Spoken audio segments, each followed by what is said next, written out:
तो ये है बहिश्ती दरवाजा। अकीदा यह है कि जो इसमें से गुजरेगा उसके लिए जन्नत पक्की। चाहे जितना मर्जी गुनाहगार हो, जितने मर्जी छोटे बड़े गुनाह किए हो, नमाज कभी ना पढ़ी हो, सूद खाया हो, शिर्क किया हो, लेकिन जन्नत पक्की। खाना काबा मौजूद है, मस्जिद नबवी मौजूद है, लेकिन हमें तारीख से ये नहीं मिलता कि नबी सल्लल्लाहु अलैहि वसल्लम के दौर में किसी दरवाजे के साथ ये बात मुख्तस की हो कि जो इसमें से गुजरेगा उसके लिए जन्नत पक्की।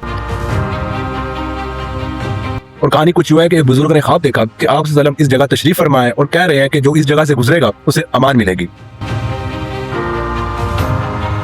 ख्वाब सच्चे हो सकते हैं, इससे कोई इनकार नहीं, लेकिन ये शरीयत का असूल है कि इस्लाम और दीन का कोई कानून, कोई कायदा किसी के ख्वाब से तय नहीं होगा।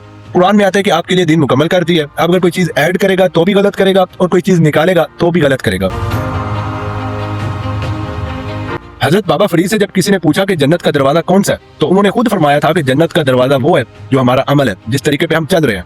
यानी कि नेक अमल करेंगे तो जन्नत मिलेगी, और अगर बद अमल करेंगे, बुराई करेंगे, तो हमें जन्नत नहीं मिलेगी, जहन्नुम मिलेगी।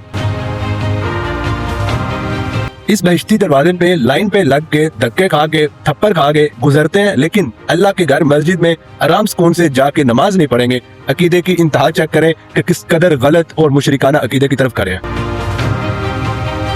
कुरान में आता है कि इंसान के लिए कुछ भी नहीं है मगर वही कुछ है जो उसने कोशिश की। यानी कि नेक अमल की, नमाज रोजा तौबा की तो उसे जन्नत मिलेगी, अदरवाइज नहीं उसे मिलेगी।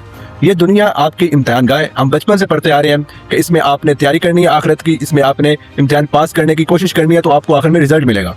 ये बहिश्ती दरवाजे का कॉन्सेप्ट सरासर गलत है कि आप जितने मर्जी गुनाह कर लो, जस्ट आपने इस दरवाजे से गुजरना है और आपकी आखिरत जन्नत पक्की। एक आखिर में आपको एक लॉजिकल दलील लेके जा रहा हूँ। अगर किसी में थोड़ी सी भी सेंस होगी ना, वो इस बात को समझेगा कि अगर आप इस बहिश्ती दरवाजे को सही और इस अकीदे को सही समझते हो तो आप इस तौबा के कंसेप्ट को ही खत्म कर देते हो, जिसमें अल्लाह पाक ने कई मर्तबा कहा कि आप मेरे से तौबा करो, आप मुझसे तौबा मांगो, इस्तिग़फ़ार करो, मैं आपको माफ कर दूंगा। तो अगर आप बहिश्ती दरवाजे से गुजरने वाले अकीदे को ठीक समझते हैं तो आपको फिर तौबा और इस्तिग़फ़ार करने की जरूरत ही नहीं है। आप बहिश्ती दरवाजे से गुजरो, जन्नत आप पे पक्की।